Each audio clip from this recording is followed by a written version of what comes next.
the final video in our series deals with verbal and nonverbal communication, small talk, and sartorial competence in regards to professionalism. So, often I think young people and people who aren't necessarily professionals, but they may be professionals in their sphere, no matter, they could be a postman, they could be a FedEx driver, they could be a programmer, whatever.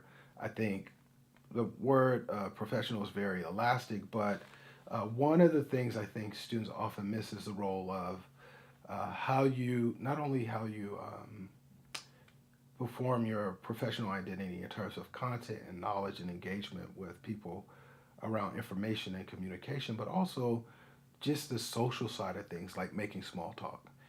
Often, I'll take my students over to the University of Washington to different talks.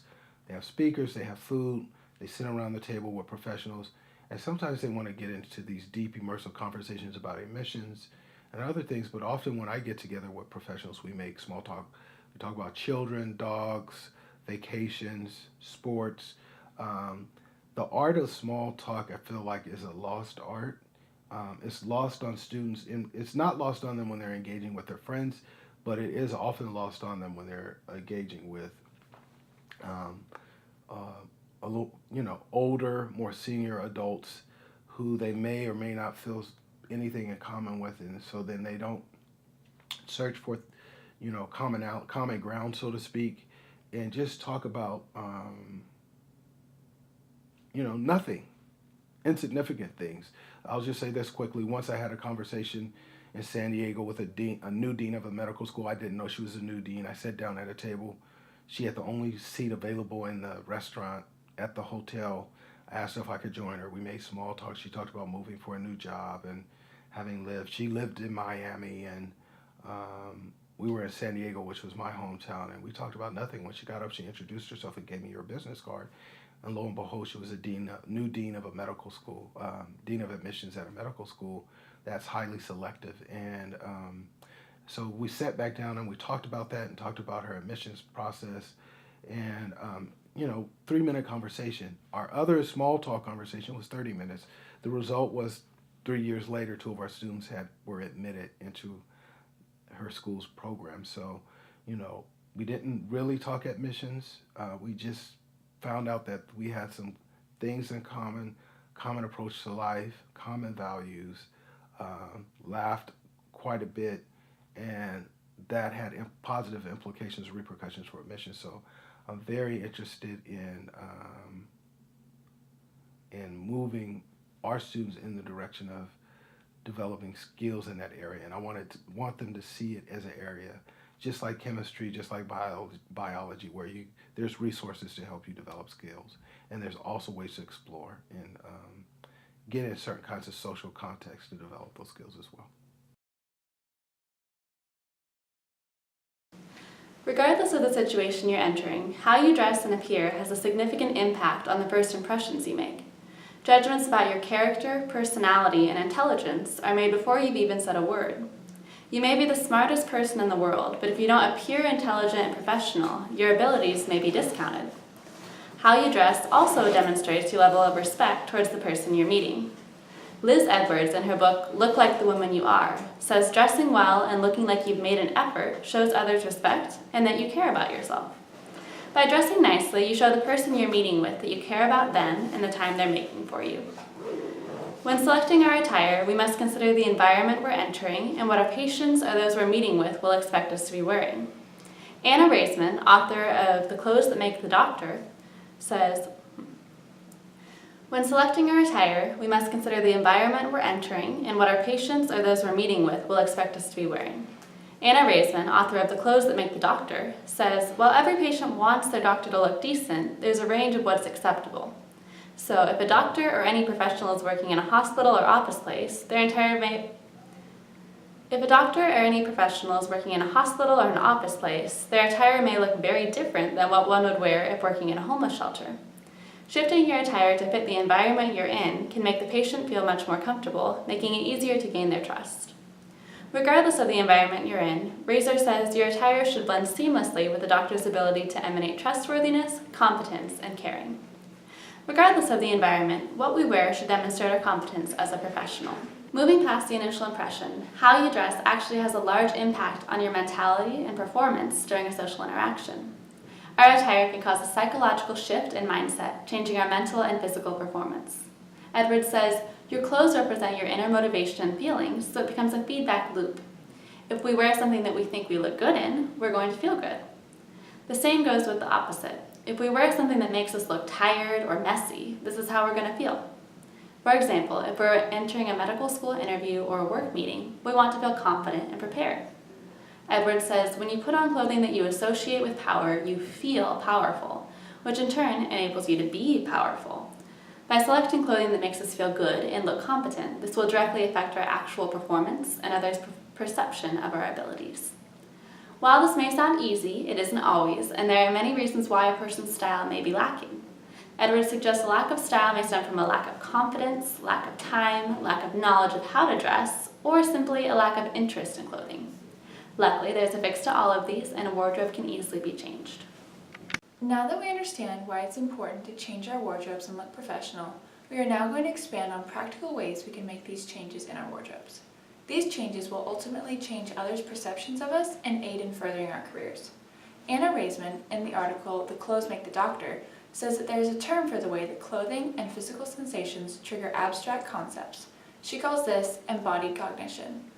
Raisman then goes on to further describe this phenomenon by depicting a few scenarios where doctors either lived up to the expectations of their patients or failed, which then led to the patient feeling uncomfortable and resulted in a change of physician. In her initial scenario, she tells of how a female family practice doctor entered a room in a formal pantsuit and stilettos. Though this outfit would be considered formal and appropriate, the patient had an adverse reaction to the doctor's attire and regarded the physician as cold and unapproachable. Conversely, Raisman went on to describe a male family practice doctor she had encountered. He wore brown corduroy pants and a sweater vest with sleeves rolled to his elbows. This style choice comforted the patient and made her feel at ease with the doctor, allowing for a comfortable environment in which to examine the patient.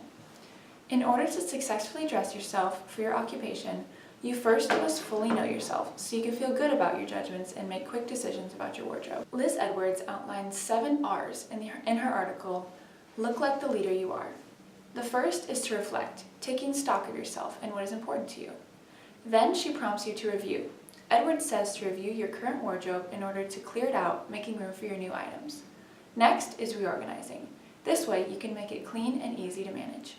Then you rethink, considering what new things you'll need and what your signature style will be.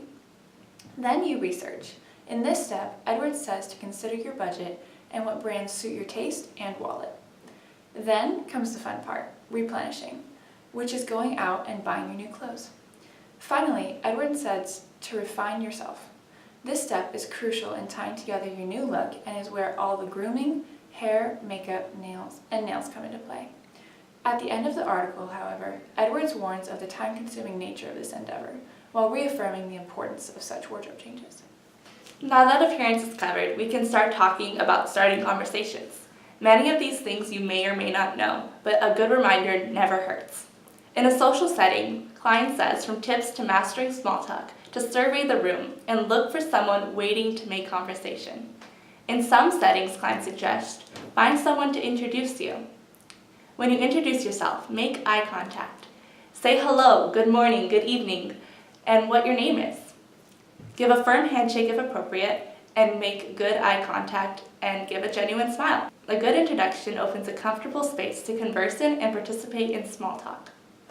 Be present in the conversation, not wandering your eyes and looking down at your phone. These little things let them know that you're really listening and genuinely interested in what they have to say.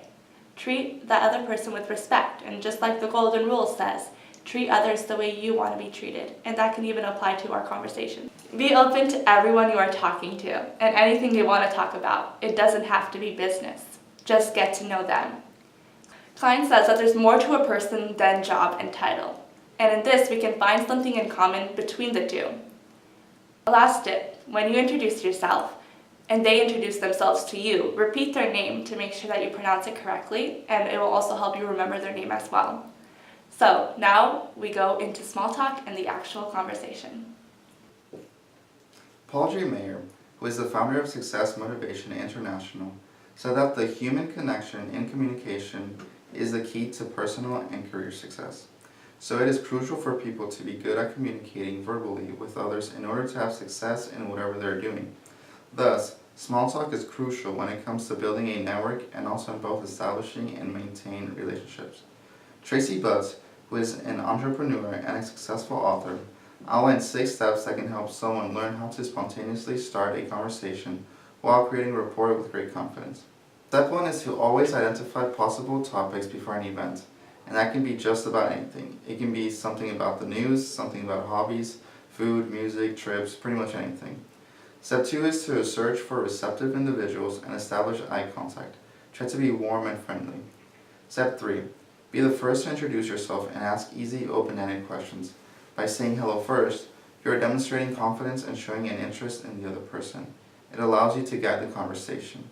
Step 4 is to actively listen and explore the other person's interest. Allow other people to talk about themselves. Don't make the conversation only about you. Step 5. Share aspects about yourself and highlight mutual interest. Do casually share a little about yourself, and it is important to find areas of mutual interest. And step 6. When finishing a conversation, restate something you found interesting and end with an invitation to meet again. And a few tips to keep in mind. Be a good listener. Make sure they know you are listening. Keep eye contact, but not too much eye contact. Be yourself, but don't try to be someone you're not. And lastly, be positive and kind.